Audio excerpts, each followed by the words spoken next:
요즘에 저를 좀 사칭하는 불법 리딩방이나 텔레그램 또 단톡방들이 굉장히 좀 많아지고 있는데 각별히 여러분들이 좀 주의를 했으면 좋겠어서 이렇게 좀 영상을 찍게 됐고요. 실제 피해 사례들도 좀 있는 것 같아요. 저는 이런 리딩이라든가 이런 걸 전혀 하고 있지 않거든요. 저를 사칭한 어떤 문자가 온다거나 그런 걸 받으셨을 때는 그냥 무시를 하시거나 꼭 신고를 꼭 해주시면 좀 좋을 것 같습니다. 네, 안녕하세요. 염승환 이사입니다. 자, 오늘 2024년 1월 12일 시장 함께 읽기 시작을 하도록 하겠습니다. 오늘 주식시장이 안 좋았죠. 일본은 막 신고권하고 요즘에 분위기 좋은데 한국만 정말 답답한 것 같아요. 그래서 오늘 국내 증시는 오늘도 빠지면서 아마 코스피가 8일인가 9일 연속 지금 하락을 한 것 같습니다. 코스닥은 잘 버티다가 오늘은 이제 급락세로 전환이 좀 되면서 양시장 모두 다 좀 부진했던 그런 흐름이었던 것 같습니다. 이제 반대로 보면 또 좋은 기회인데 주식 갖고 계신 분들은 또 좀 약간 짜증나는 그런 한 주가 아니었나라는 좀 생각이 듭니다. 아무튼 이제 그 장은 끝났으니까 제가 이따가 한번 정리해드리고 오늘은 그렇게 보고서가 아주 많지는 않고요. 다만 이제 오늘 반도체 좀 긴 보고서가 나왔는데 반도체 수급 정상화 속에 수혜주 찾기 여기서 하는 얘기는 뭐냐면 반도체 소재랑 부품 그 내용이고 그 다음에 이제 솔루엠, 하나솔루션, 삼성바이오로직스, DYPNF, 인텔리언테크 그 다음에 시황 관련해서 보통 처음 쓴 답이 정답입니다. 요런 보고서 일단 먼저 한번 살펴보도록 하겠습니다. 자, 그래서 이제 반도체 수급 정상화서 수혜주 찾기는 뭐냐? 24년 반도체 주요 수요처는 서버, PC, 스마트폰 모두 AI 중심으로 완만하게 성장할 것 같다. 서버가 9.4, PC가 4.4, 스마트폰이 5% 정도 성장할 걸로 보고 있고요. 서버는 생성형 AI 시장이 확대되면서 9%, PC는 이제 인텔의 신규 CPU, 마이크로소프트의 코파일럿, 이게 이제 마이크로소프트의 그 오피스 프로그램하고 이제 붙어가지고 AI가 좀 도와주는 거죠.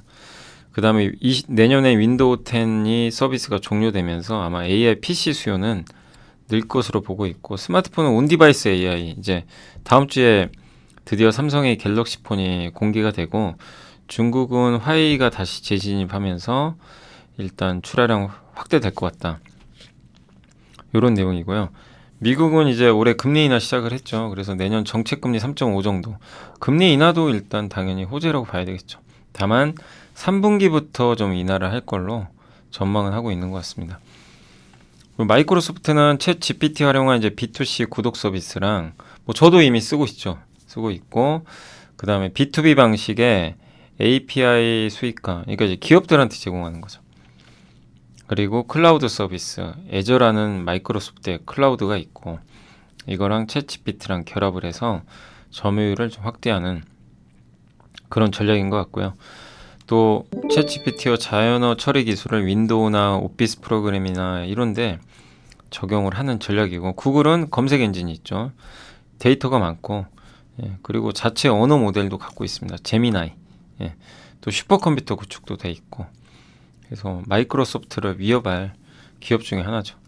애플이 가장 뒤처져 있다고 평가받지만 애플도 AI 어쨌든 준비하고 있을 거예요. 그래서 서버 구축 위에 투자한다고 발표를 했고 그 다음에 언어 모델인 AJAX를 자체 개발을 한다고 합니다.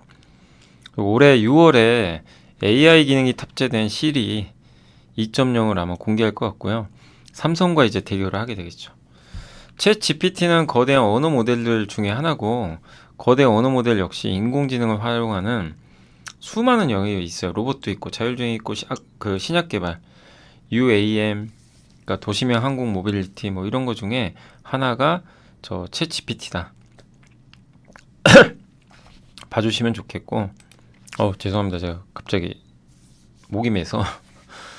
그리고 향후 AI 시장 규모는 예상보다 더 빠르게 확대될 것 같다. 이런 내용이고 글로벌 서버 시장 전망인데 이제 내년부터 올해부터 작년에 역성장했거든요. 성장을 할 걸로 일단 보고 있습니다. AI 서버는 계속 성장하고요. 23년 700조 원 규모의 AI 시장은 연평균 20% 성장해서 32년에 3,400조까지 올라갈 것 같고 클라우드 시장은 북미 3대 기업이 65%, 여기에 나머지 오라클이나 알리바바 합치면 80%. 그리고 올해 북미 3사의 자본 지출은 10% 증가할 것 같은데 AI 서버는 일반 서버와 달리 AI 가속기를 붙이는 거고요. AI 서버는 학습 추론, 일반 서버는 저장 같은 걸 하는 거예요. 데이터 관리하는 거. 그래서 AI 가속기로 사용되는 제품이 우리가 보통 GPU로 알려져 있잖아요. 근데 GPU라는 용어를 씁니다. 왜냐하면 GPU는 그래픽 카드 전용이거든요. 그래픽 처리. 그래서 앞에다가 GP를 하나 더 써요. 제너럴 퍼포즈.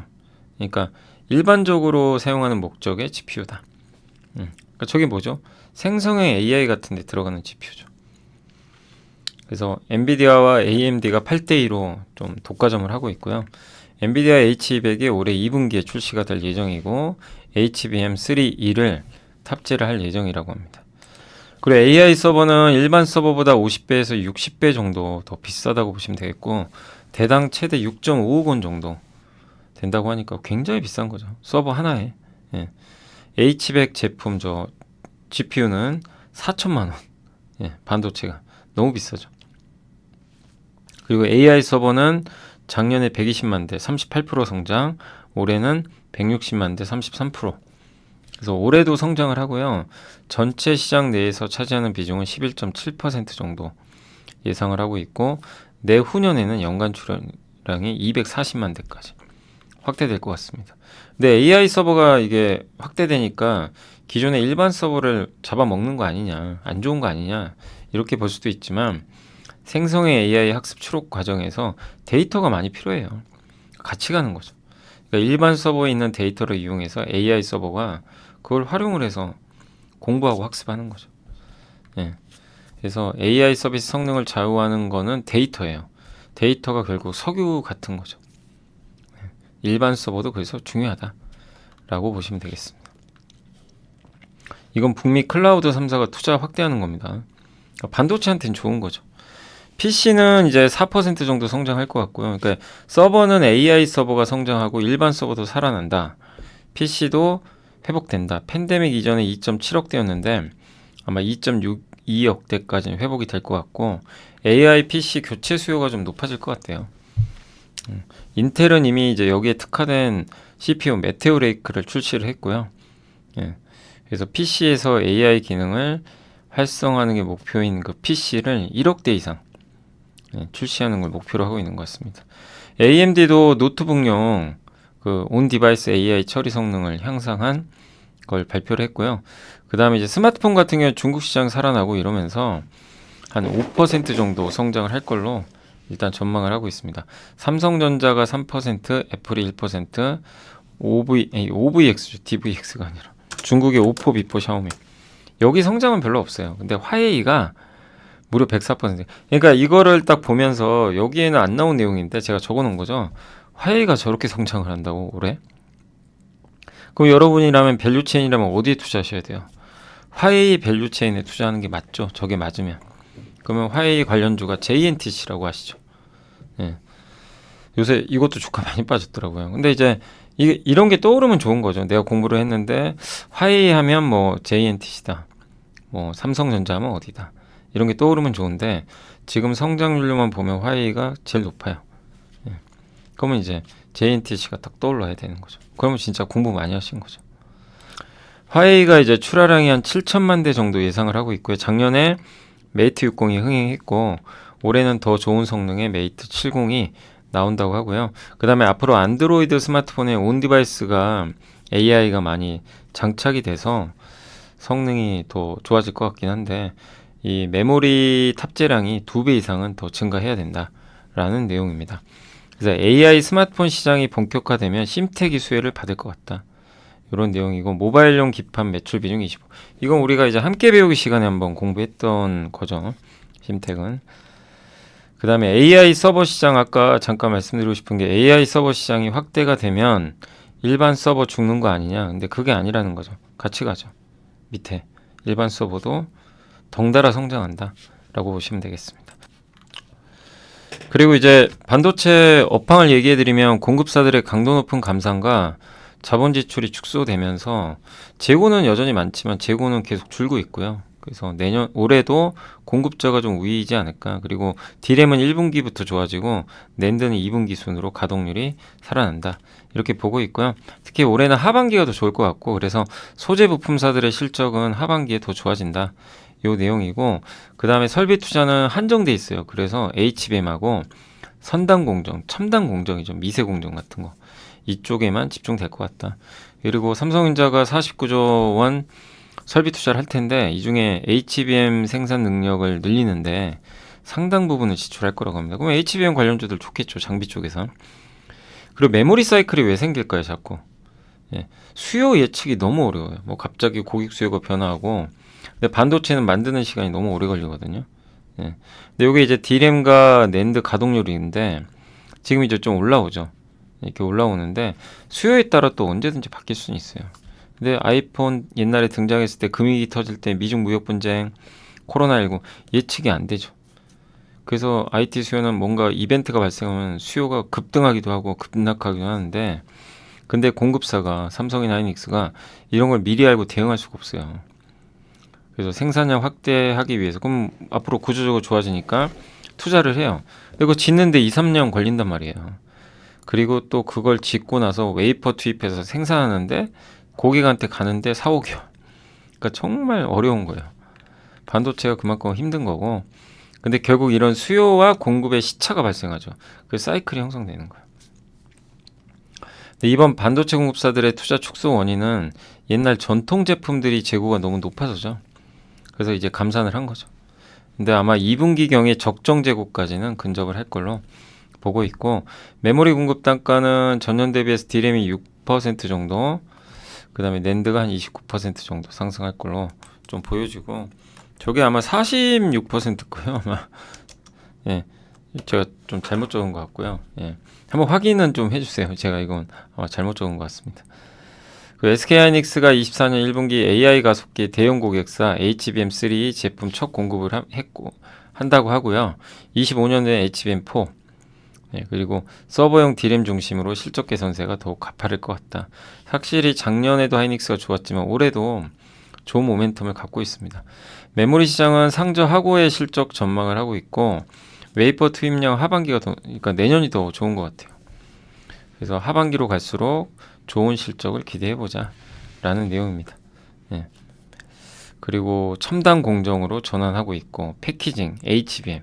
그러니까 한마디로 우리가 소부장 기업 고를 때도 이제 잘 골라야 된다는 얘기예요. 아무거나 하지 마시고 첨단 공정, 미세 공정, 첨단 패키징, 후공정, HBM 관련된. 예. 그래서 선단 공정은 이제 미세화 되는 거죠. 반도체가 선폭이. 그래서 1B 나노가 작년에 2%인데 올해는 16%. 낸드 200단은 9%였는데 올해는 33%. 여기에 관련된 기업들 보자는 겁니다. 그래서 저렇게 반도체를 미세화할 땐 이 통로가 좁아지죠. 그래서 하이K 소재를 써야 돼요. 이건 옛날에도 공부를 많이 했던 거고, 그 두 가지 소재가 지르코늄하고 하프늄이에요. ZrHF, 이게 지르코늄, 하프늄. 단가가 얘가 더 비쌉니다. 근데 어쨌든 하이닉스나 삼성전자가 이 물질을 채택을 해서 쓰려고 하죠. 하이닉스 이미 적용하고 있고요. 삼성전자는 이제 올해부터 D램에 그 하이K 적용을 할 전망이라고 합니다. 근데 이 하프늄이라는 소재가 원래 일본에 다케다 있죠. 여기가 좀 삼성이 공급하는 걸로 알려져 있어요. 근데 아마 한국의 DNF 아시죠? 솔브레인이 인수했던 이 DNF라는 회사가 국산화에 성공해서 삼성에 납품하지 않을까 하는 기대감도 일단은 조금 유효한 것 같습니다. 참고로 SK 하이닉스는 SK 트리캠이라는 회사가 공급을 하고 있다는 거 염두에 두시면 되겠습니다. 그러니까 이 하이K 물질과 관련된 소재 수혜주가 여기 나와 있고요. 낸드는 이제 단수가 200단, 300단 가요. 그러면 구멍을 한 번 뚫어서 연결하는 더블 스택, 구멍을 이제 두 개 하는 게 3스텝, 그러니까 트리플 스택이라고 하면 되는데, 이 스택이 여러 번의 공정이 들어갈수록 식각 소재라든가 소재 사용량이 늘어납니다. 그래서 그런 트렌드로 가니까 낸드 쪽에 좀 비중이 높은 식각 업체들은 좀 좋을 수 있는 거죠. 그래서 25년도 내년에 300단 낸드가 트리플 스택 방식으로 적용을 한다고 합니다. 거기에 또 CMP 공정, 평탄화 공정이죠. 그래서 한솔케미칼은 과산화수소 매출 비중이 50%인데 이게 디램에서 발생하고요. 1분기부터 디램 가동률 회복 수혜 전망하고 있고 하이케이 전구체는 하반기에 매출 기여할 것 같다. 그래서 하이케이 전구체 갖고 계시면 그 하이케이 전구체를 한솔케미칼이 갖고 있는 거죠.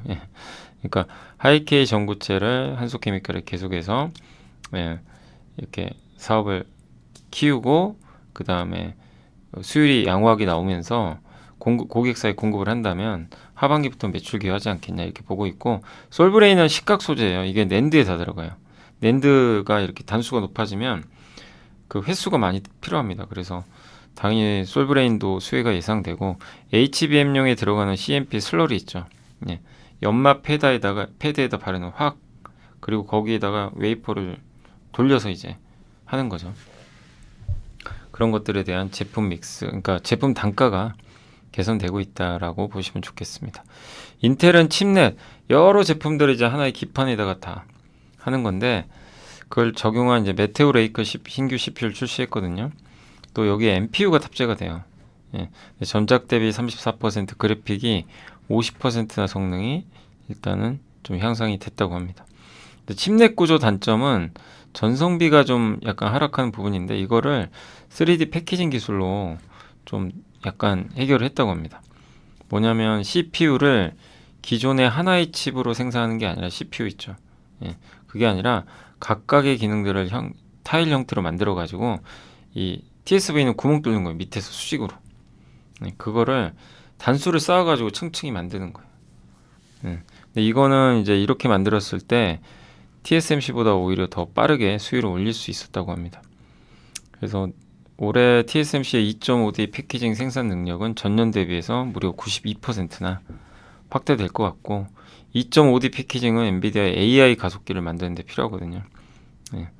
그래서 우리나라 뭐 HBM이라든가 AI 가속기 관련된 뭐 이 기판 업체라든가 이런 쪽은 꾸준하게 수혜를 받을 가능성이 있는 것 같습니다. 요거 이제 인텔이 좀 주도하고 있는 형태라고 보시면 되겠고 그래서 여기도 나와 있지만 첨단 패키징 확대에 따른 기판의 다양화로 누가 수혜냐? 리노공업 소켓 만드는 그 다음에 서버용 플립칩 BGA로 올해 좀 사업 영역이 확대된대요. 그러면 대덕전자도 참 주가가 부진하지만 수혜를 받지 않을까 하는 내용인 것 같고 그 다음에 24년부터 HBM은 공급사 전체 매출에 15에서 이제 전체 15에서 20%가 이제 HBM이 돼요. 그러니까 정말 중요한 제품이에요. 근데 여기에 AI 가속기나 이런 이제 시장이 확대되면서 ISC가 또 수혜받지 않겠냐? 라는 그런 내용까지 적혀 있습니다. 그래서 기업들은 이렇게 좀 간단하게 적혀 있는데 참고로 여기 나온 기업은 솔브레인, ISC, 리노공업, 한솔케미칼, 대덕전자, 심텍, TSE 이런 기업들에 대한 설명이 나와 있으니까 한번 고민해 보시면 좋겠습니다. 그래서 소재 부품도 좀 눈여겨보자는 얘기고 그 중에서는 선단 공정, 미세화되는 공정, 하이케이 소재 있죠. 그 다음에 이 낸드는 단수가 올라가요. 100단, 200단. 그래서 식각 소재 사용 비중이 늘어날 수밖에 없고 AI 가속기나 HBM 관련해서는 소켓, 뭐 테스트 소켓 아니면 이제 기판 회사들이 수혜를 받을 것 같다. 온디바이스 AI는 이제 심텍 같은 기업들이 좀 수혜를 받는다라는 내용이니까 참고해 주시면 좋겠습니다. 자, 여기까지 한번 반도체 보고서 봤고 그 다음에 오늘은 이제 오늘 나왔던 것 중에 솔루엠이 하이투자증권의 고영 연구원님이 동적 가격 정책이 뭐냐면은 이 실시간으로 제품 가격을 계속 바꾸는 거예요. 흐름을 보면서 휴가 시즌에 호텔 가격 그대로 안 있죠. 올라가죠. 눈 오는 날 택시 어플 옵션 가격은 당연히 비싸집니다. 그러니까 상황에 맞게 바꾸는 거예요. 근데 아마존 같은 이제 이런 이제 회사들도 10분마다 제품 가격을 바꾼대요. 그래서 AI 알고리즘이 이제 고도화되면서 더 좀 정교화되고 있다라고 보시면 좀 좋을 것 같습니다. 그래서 이 AI를 이용해서 적절한 가격도 찾아내는 거죠. ESL은 전자 가격 표식인데 여기서 이것도 활용이 될 거란 얘기죠. 전자잉크 시장 95% 점유하고 있는 대만의 이잉크가 ESL의 글로벌 침투율이 10%도 안 된대요. 그만큼 아직도 성장 여력이 있는 거고 올해는 아마 침투율이 확대되지 않을까. 수주 기반 사업이니까 좀 실적 변동성은 조금 큰 편으로 보시면 좋겠습니다. 4분기는 기대에 부합할 것 같고요. 그리고 이 ICT 부분, ESL 이제 사업부가 들어가 있는 매출인데 21년도에 2,400억 있는 회사가 지금 올해 9,400억 예상을 하고 있어요. 어마어마한 성장이죠. ESL로. ESL은 아무튼 뭐 마트 가면 이제 디지털로 가격 표시된 거. 근데 그런 것들을 이런 이제 리테일 회사들이 계속 바꾼다면 가격을 상황을 보면 그러면 저거를 이제 자동으로 저렇게 디지털화 하는 게 훨씬 낫죠. 사람이 일일이 가 수작하기 어렵잖아요. 그러면서 중장기적으로는 여전히 좋은데 어쨌든 예, 주가가 좀 무거워서 그렇죠. 예, 중장기적인 흐름은 여전히 긍정적으로 보고 있습니다.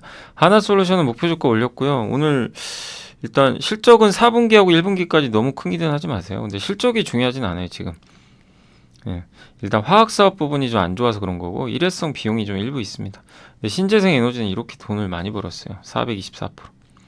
예, 그래서 4분기까지는 실적이 좀 좋아질 것 같고 예, 이제 그런 내용이고 그 다음에 이익 전망치도 올해 올렸습니다. 기대치를 21% 상회할 것 같고 2분기부터 좋아진대요. 올해 기준으로.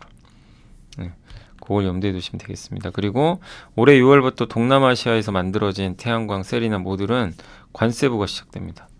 대부분 중국 회사죠. 그래서 하나솔루션은 또 미국에 공장이 있기 때문에 유리한 면이 있고 중국 회사들이 더 영업하기가 어려우시겠죠. 네, 동남아시아 통해서 많이 들어갔는데. 그래서 올해 실적 개선에 주목할 필요가 있고요. 그 다음에 뭐 실적 개선에서는 역시 태양광 사업이 가장 중심이 될 것 같습니다. 그리고 주거용 모듈 수요가 좀 부진하지만 유틸리티, 발전용은 비중이 확대될 것으로 보이고 최근에 마이크로소프트하고도 모듈 공급 계약 맺었잖아요. 이런 부분도 우호적이지 않겠냐라는 내용이니까 참고하시면 좋겠습니다. 또 지난해 부진은 어쨌든 있고 올해 2분기에 좋아진대요. 지금 예, 뷰가 그렇게 본다면 이제 좋아질 일만 남은 거죠. 예, 그래서 주가 흔들릴 수는 있지만 그럴 때가 또 기회가 되지 않겠냐라고 보고 있습니다. 현대차증권의 엄민영 연구원님은 삼성바이오로직스를 적어주셨고 목표주가 110만 원. 참 무겁긴 무겁지만 그래도 들고 계신 분들은 좀 편안하게 보시면 좋겠고 4분기도 실적 괜찮대요. 그리고 이 마진율, 에비타라고 하는데 감가상각비를 더한 거죠. 영업이익이다. 네. 그래서 실제 영업 현금 흐름 창출 능력을 따지는 건데 여기 마진율이 43이나 되고요. 론자 50보다 경쟁력이 뛰어나요. 네. 그리고 24년도에 사공장 가동률은 풀가동에 좀 근접한 상대라고 합니다. 네. 이렇게 풀가동을 하게 되면 가동률이 올라가면 매출과 영업이익이 증가하는 거죠. 그래서 올해 그러니까 22년도 수주액은 1.78조 원이었고요. 예, 수주가 많이 늘어났고 그리고 빅파마들이 자체 공장 생산만으로는 이익을 유지하기 어렵대요. 그러니까 자기네가 공장도 있겠지만 약가가 인하됐기 때문에 자체 공장에서 약을 만드는 것만 가지고는 좀 어렵다. 그래서 CMO, CDMO 여기가 이제 삼성 바이오로직스가 하는 거죠. 그래서 공장이 자체적으로 있어도 맡기는 거예요. 삼성에. 삼성 입장에서는 좋죠. 그리고 올해 일라이릴리의 알츠하이머 치료제 도나네맙, 바이오젠의 레카네마 이게 올해 아마 승인을 받을 것 같고 매출액만 총 7조 원이 넘는 규모라고 합니다. 굉장히 큰 거죠. 네.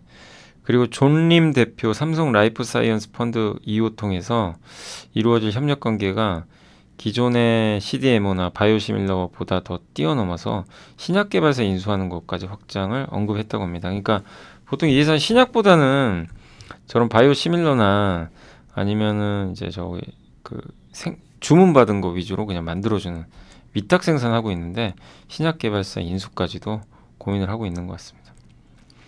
펀드 통해서 또 뭐 아라리스라는 기업에 좀 투자를 한 것 같고요. 기존 고객사들에게 ADC 개발에 대한 CDO, CMO 사업까지 염두에 두고 있다라고 보시면 좋을 것 같습니다.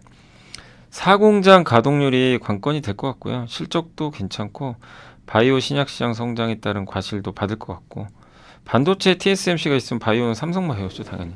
그래서 조정 시에 관심을 가져보자라는 그런 내용이니까 참고를 하시면 되겠고 삼성바이오도 지난 2년간 주가 못 올랐거든요. 그래서 한번 올해는 좀 성과가 나오기를 기대해 보겠습니다. DYPNF는 분체 이송이죠. 여기서 어떤 물질을 공기바람을 넣어가지고 다른 쪽으로 보내주는 거예요. 주로 석유화학 공장에 많이 들어가고, 근데 러시아 전쟁 때문에 예전에 그 프로젝트들이 지연되면서 좀 안 좋아졌는데, 요게 이제 실적에 반영이 될 것 같습니다. 4분기부터 가파른 실적 턴어라운드 전망을 하고 있고요. 그리고 올해는 어쨌든 수주 활동보다는 그간 쌓아온 수주 잔고를 매출, 그러니까 그동안 수주 많이 쌓았거든요. 수주가 지금 4,722억이나 돼요. 근데 이거를 어쨌든 이제 매출로 좀 인식을 하려고는 하는 것 같습니다. 그래서 5천억대 후반대 정도가 작년에 아마 수주 잔고 아니겠냐. 그 후로도 좀 수주가 있었으니까. 그래서 그러나 수주 잔고도 중요하지만 이걸 숫자로 바꿔주는 역할도 해야 되니까 그런 쪽에 좀 더 집중할 것으로 전망은 해줬습니다. 네. 그래서 DYPNF는 그런 내용으로 좀 참고하시면 되겠고, 아무튼 저는 중동 수주는 잘 될 거로 봐요. 지금은 좀 아니더라도 시간 필요하지만 전쟁 그 리스크 때문에. 네. 그 작년 CFD 계좌 때문에 그 한번 난리가 났었죠. DYPNF는 주가 폭락하고.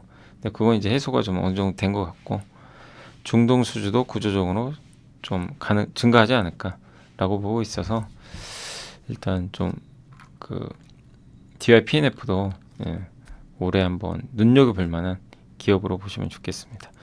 키움증권의 이항률용 인텔리언테크가 조금 부진하긴 해요. 근데 실적에 기대 못 미친대요. 일부 고객사가 합병 같은 거 하게 되면서 해상용 수요가 좀 늘어난 거죠. 그래서 약간 이 부분은 실적에 약간 마이너스 요인이고, 미군용 해상 안테나 매출도 이게 인식이 지금 되는 게 아니라 좀 지연되고 있나 봐요. 그러니까 당장 안 잡히니까 좀 실적에는 좀 부담이 되는 거죠. 네. 그리고 신규 연구개발 인력도 채용을 하고 저기도 안테나 양산 시설 확충을 해야 되다 보니까 고정비 부담이 좀 많이 늘어났다고 합니다. 네. 비용 부담이 좀 있다는 거고요. 4분기에도 저궤도 통신 안테나 부분은 원액과 SES양 물량이 전통적으로 납품이 돼서 연간 1,000억 원에 달하는 매출 달성을 기대를 하고 있다고 합니다. 그러니까 원앱이라는 영국 회사가 있죠. 여기가 이제 저궤도 통신 안테나 사업도 좀 하고 있는데, 여기에도 이제 만약에 지금 뭐 납품이 된다면 뭐 제가 되고 있는지까지는 잘 모르겠어요. 근데 인텔리언테크는 되고 있죠. 예, 맞아요. 그 통신 안테나, 제가 그쪽하고 좀 헷갈리면 아마존 쪽하고. 그래서 4분기에도 저궤도 통신 안테나 부분이 원앱 SES 양의 물량이 정상적으로 납품이 되면 1,000억 원 정도는 달성이 가능하지 않겠냐. 예. 그 원앱은 지금 저궤도 통신 위성망 구축을 완료하고 이제 서비스 준비 중에 있거든요. 그래서 원앱, 테슬라의 스타링크, 아마존의 블루 오리진, 이 3파전으로 갈 텐데, 원앱은 주로 그러니까 인텔리언테크는 원앱과 좀 거래 관계가 있는 그런 기업으로 보시면 좋겠고, 안테나 중에 네모난 안테나 있어요. 근데 이거는 이동성이 좋고요. 뭐 여기저기 부착할 수 있으니까 그것도 아마 하반기부터 납품하지 않겠냐. 그리고 작년에 이슈가 됐던 게 아마존의 블루 오리진의 게이트웨이라는 안테나가 따로 있죠. 예, 그걸 또 공급한다는 공시가 떴습니다. 그래서 이 부분에서 성장도 올해 좀 가능하지 않겠냐라는 그런 내용으로 보시면 좋겠습니다. 그리고 원앱은 최근 인도에서 5년간 위성통신 서비스를 제공할 수 있는 라이선스를 승인받았다고 합니다. 결국 저궤도 통신 서비스를 계속 하겠다는 거죠.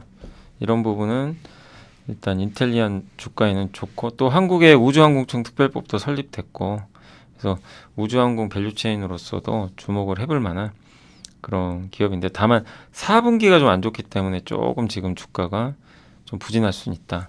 그 점은 좀 염두에 두시면 되겠습니다. 자, 이제 여기까지. 오늘은 뭐 그렇게 아주 많지는 않죠, 보고서들이. 예. 물론 뭐 아직 못 읽은 것도 있고요. 주말에 또 읽을 더 예정이고. 그래서 오늘 한번 이렇게 설명을 뭐 간단하게나마 좀 드려봤고, 아무튼 우주항공 쪽도 계속, 어제 우리가 뭐 하이나 연구원님 보고서 공부해봤죠. 그 올해 좀 잘 공부해볼 만한 또 업종인 것 같고, 자, 그 다음에 이제 하이투자증권의 이웅찬 연구원이 보통 처음 쓴 답이 정답입니다, 이런 내용인데, 요새 좀 증시가 답답합니다. 오늘도 경기와 실적은 좀 어중간하고, 물가는 안정될 것 같고, 그 견해 유지하고 있고, 코스피는 매일 빠지고 있어요. 지금 첫날만 오르고 좀 답답한 상황이고, 과도한 낙관론이 좀 있었는데 그건 좀 해소는 됐죠. 예. 높은 소비자 물가에도 지금 금리는 떨어지고 있고요. 코스피 지수도 11월 말 레벨까지 좀 떨어졌습니다. 환율도 다시 올라갔고 또 대만 선거가 있잖아요. 그래서 대만 선거에 대한 불확실성도 약간 증시는 부담이죠. 근데 이거 끝나고 나면 아마 지정학적 리스크 소화하면서 반등도 노리지 않겠냐. 그러니까 결국 연초에 반도체 랠리를 기대하며 전망을 상회한 것도 지금 현재로서 좀 틀렸지만 이제 와가지고 또 올해를 비관적으로 보는 것도 틀린 답이다. 결국 박스권이죠. 내려가면 올라가고 올라가면 내려가고. 예. 사우디는 원유 이제 수출 단가를 낮췄어요. 궁지에 몰린 거예요. 유가는 오르기가 쉽지 않다는 거죠. 급등하기가. 예. 하지만 금리 인하가 그렇다고 빠를 것 같지는 않고 유가 떨어지는 건 좋은데 금리 인하를 대신에 좀 빠르게 할 것 같지는 않고 미국 경기는 정말 어중간한 상황이고 그래서 금리 인하 시작 전까지는 상단과 하단이 막힌 위로 아래로 좀 막혀 있는 그런 상황으로 갈 것 같다라는 내용이고 마이크로소프트가 애플을 추월을 했고요. 결국 AI가 중요해진 거죠.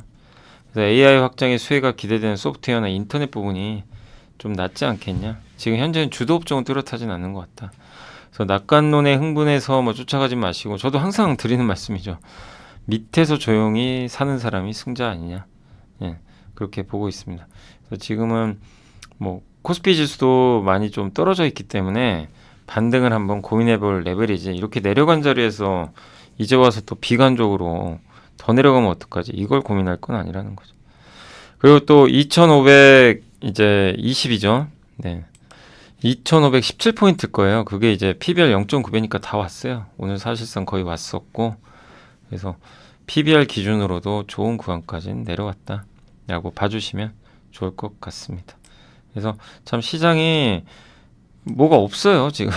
답답한 게 1월 31일까지 뭐 삼성전자 실적 발표 그때 있는데 뭐 뚜렷한 거 없고 그리고 뭐 금리 인하 기대감도 이미 선반영은 돼 있는 상태고 미국 기업들도 실적이 뭐 고만고만 뭐 할 가능성도 좀 있기 때문에 물론 이제 미국 기업들은 뭐 기업마다 좀 다를 수는 있는데 예, 실적 전망치가 보통 발표할 땐 좀 올라가는 경향도 있어요. 근데 그렇지만 뭐 엄청 고속 성장은 아니거든요. 그러니까 좀 애매해요. 근데 물가는 어쨌든 크게 안 오릅니다. 그러니까 종목 장세가 계속 펼쳐집니다. 그러니까 결국 뭐죠? 내려오면 투자하고 오르면 그냥 지켜보고 이렇게 해야 승자 될 수 있다는 얘기예요. 그걸 좀 한번 참고해 주시면 좋을 것 같습니다. 그 다음에 이제 어제 내부자 매수는 경동제약 있죠. 여기 류덕희 명예회장님이 9,100만 원 정도 장내 매수를 했으니까 내부자 매수는 한번 참고를 해주시면 좋을 것 같습니다. 어제는 아마 전자공 시가 별다른 내용이 없었습니다. 예. 그래서 이 정도로 오늘 그 공시는 좀 설명을 드리고 마무리를 하도록 하겠습니다. 자, 오늘 이제 장 한번 정리하겠습니다. 오늘 종합주가지수는 마이너스 0.6% 정도 하락을 했고요. 15포인트 정도 하락을 해서 며칠째죠. 1, 2, 3, 4, 5, 6, 7, 8일 연속 정말 기록적인 하락세 계속 이어가는 것 같고요. 코스닥은 그동안 좀 잘 버텼는데 오늘은 좀 많이 빠졌습니다. 그래서 오늘 코스닥은 1.6%나 급락하면서 그동안 견조한 흐름을 좀 벗어나는 모습이고 유독 한국이 좀 약한 것 같아요. 다른 나라에 비해서. 그래서 오늘 좀 그런 흐름이 장중 내내 펼쳐졌고 그 배경은 수급이 되게 안 좋습니다. 오늘 외인 기관들의 매도가 많이 나왔고 선물에서도 매도가 좀 나오면서 대형주 중심으로 조금 어려운 흐름이 나왔고 오늘 보면 뭐 해운주는 아시죠? 이게 좀 악재예요. 뭐 어디가 악재죠 이게? 뭐가 악재일까요? 그 자꾸 홍해나 그쪽에서 막 전쟁 날 것 같고 이란이 뭐 미국이 유조선 납포를 하고 그 다음에 미국과 영국이 예멘 후티 반군에 대해서 공격한다. 뭐 이라크에서 뭐 폭발 사고가 났다. 뭐 별 얘기가 나오는데 이거는 해운주들한테는 운임을 올리는 요건이 되니까 오늘 해운주가 그래서 급등했죠. 예, 이 와중에도 페노션은 참 안 갑니다. 예, 그러니까 화가 나는 거죠. 아무튼 대한해운은 또 이제 15%나 급등해버렸고 다들 좀 오르긴 올랐어요. 근데 해운주가 올라간다는 건 지금 펀더멘털로 가는 게 아니라 이 공급 축소 수급으로 가는 거니까 증시에는 좋은 건 아니에요. 어쨌든 오늘 그런 이제 지정학적 리스크가 수혜가 되면서 오히려 급등을 했습니다. 그래서 오늘 물류회사들도 일단 오늘 좀 괜찮은 모습이 일단 나왔던 것 같고, LPG 관련주도 항상 전쟁 나면 좀 같이 움직이는 섹터죠. 편의점 쪽에서는 오늘 BJF 리테일이 좀 좋았고요. 로봇 쪽도 오늘 일부 오늘 왜냐하면 LG전자가 뭐 M&A 할 수도 있다라는 얘기를 꺼내가지고 오늘 그쪽이 좀 강했던 것 같습니다. 그리고 히토류 관련주도 오늘 좀 일부는 좀 올라갔던 것 같습니다. 보안주는 그냥 뭐 기업마다 다른 것 같고요. 예. 그리고는 없고, 네, 대부분 빠졌고, 오늘 특히 암호화폐가 비트코인 승인을 받았잖아요. 그래서 어제는 정말 한껏 쫙 올라갔는데 오늘은 다 폭락을 해버렸습니다. 그냥 쏟아져 버렸어요. 세론이죠, 세론. 예. 호재에 팔아라. 이게 현실화되면서 좀 급락을 했고, 뭐 다 뭐죠? 이쪽 섹터 전체가 암호화폐 관련주죠. 그다음에 엔터주도 오늘 안 좋았어요. 상대적으로 YG엔터가 5%나 급락했고, SM은 뭐 7%. 빠진 이유는 저도 모르겠어요. 근데 일단 4분기 실적은 그렇게 좋진 않을 거다라는 얘기 나오는데, 엔터주도 참 이게 문매를 맞네요. 예. 남아나질 않고 있고, 어쨌든 좋은 기회로는 보는데, 예, 잘 좀 인내를 하셔야 될 것 같습니다. 예. 의료 AI 쪽도 그동안 잘 버티다가 오늘은 뭐 각종 대표 기업들의 주가가 급락을 했고, 예. 전자결제가 요즘에 핫했는데 오늘은 좀 많이 흔들리는 그런 모습이었습니다. 예. 그래서 오늘 하락하는 섹터가 되게 많았고, 뭐 초전도체, 바이오도 안 좋았고요. AI 챗봇, 2차 전지도 안 좋았고, 임플란트. 근데 이게 적게 빠진 게 아니라 막 이 섹터가 2%씩 빠진 거예요. 되게 안 좋은 거죠. 그만큼 분위기가. 소주 안 좋았고, 예, 석유화학도 안 좋았고, 미용 의료기기 광고 뭐 할 것 없이 많은 업종들이 좀 굉장히 힘들었던, 오늘 충격을 많이 받았던 날이었던 것 같습니다. 그래서 오늘 하락 종목이 1,800개가 넘습니다. 너무나 많은 기업들의 주가가 빠졌다라고 봐주시면 좋겠습니다. 오늘 일단 이제 그 시가총액 상위 기업들만 한번 정리를 할게요. 예. 오늘 같은 날은 좀 기운이 빠집니다. 예. 힘도 안 나고 장이 너무 무기력하니까. 예. 삼성전자 하이닉스 안 좋았고요. 셀트리온은 오늘 그 합병법인 아마 이제 상장을 했죠. 같이 합쳐져서 셀트리온 헬스케어를. 역사 속으로 셀트리온 이제 헬스케어 주식은 사라졌고, 자동차 여전히 좀 답답하고, 2차 전지도 여전히 안 좋고요. 삼성물산이 좀 버텼고, 삼성전자 우선주가 버텼고, HMM이 좀 좋았고, 네. 에코프로 쪽은 좋진 않았습니다. 그리고 삼성 SDS가 어제 충격받고 블록딜 때문에 빠졌다가 다시 회복이 됐고, 그리고 하이브하고 오늘 엔터주 되게 안 좋았고요. 포스코 DX 급락했고, LNF가 5% 이상 급락을 했습니다. 하나솔루션도 이제 보고서 내용들은 좋아지고는 있지만 좀 빠지는데 최근에 올랐잖아요. 그러니까 이런 조정 구간을 이용하시면 좋겠죠. 이제 만약에 계속 빠진다면 기회는 또 될 것 같고, 한미반도체도 오늘은 좀 조정을 받았습니다. 한진칼이 6% 정도 약간 빠지는 모습이 좀 나왔던 것 같고요.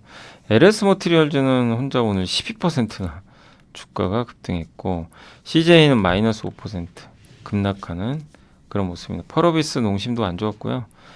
OCI 홀딩스도 다시 조금 밀리고 있고, 루닉 같은 의료 AI도 좀 밀렸고, SM이 많이 빠졌고, 위메이드도, 그러니까 암호화폐 관련된 기업들의 주가는 굉장히 좀 안 좋게 좀 흘러내렸던 것 같습니다.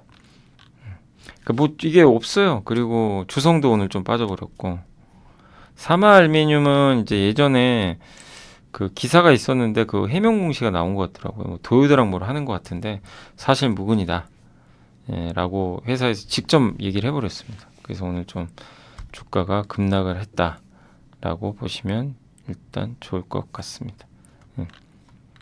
건설주도 오늘 일부 기업들은 조금 부진한 모습이 나왔던 것 같습니다.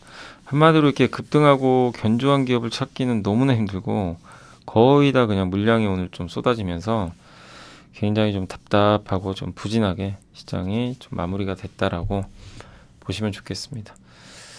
저도 이게 뭔가 좀 기운 내서 활기차게 하고 싶은데 이런 장은 정말 기운이 빠지네요. 그래서 좀 죄송스럽고 또 오늘 이제 이번 한 주 힘드셨죠. 코스피 막 지금 8일째 빠지고 있고 종목들도 답답하고 뭐 물론 이제 올라갔던 기업들도 있겠지만 그 기업들이 그냥 다음날 다시 다 빠져버리니까 대응하시기 힘들어요. 그래서 쫓아가시면 절대 안 되고 계속 말씀드리지만 2520, 2500 뭐 이런 구간에서는 도망갈 게 아니에요. 그래서 평소에 괜찮은 기업들 담아가시면 되고 다음 올라갈 땐 조심하자는 거죠. 좀 어느 정도 막 올라갈 땐 오히려 기다리고 그 얘기는 계속 해드렸잖아요. 근데 이제 다시 이렇게 빠른 시간에 2,500까지는 올 거라고 생각을 못 했는데 생각보다 빨리 PBR 0.9배까지 떨어졌으니까 요거를 좀 오히려 기회로 활용하시는 것도 좀 좋지 않겠냐라는 일단 말씀을 드리면서 좀 마무리를 하도록 하겠습니다. 내일은 이제 함께 배우기 올라가게 되고요. 내일 함께 배우기 시간에는 의료 AI 그거 한번 만들어 봤습니다. 그래서 내일 오전 10시에 그것도 한번 공부해 보시면 또 좋을 것 같습니다. 자, 이번 한 주 마무리 좀 아쉽지만 다음 주에는 다시 좀 분위기 반전을 기대하면서 좀 여기서 마무리하도록 하겠습니다. 이번 한 주간 너무나 고생하셨고 전 다음 주 이 시간에 또 찾아뵙겠습니다. 감사합니다.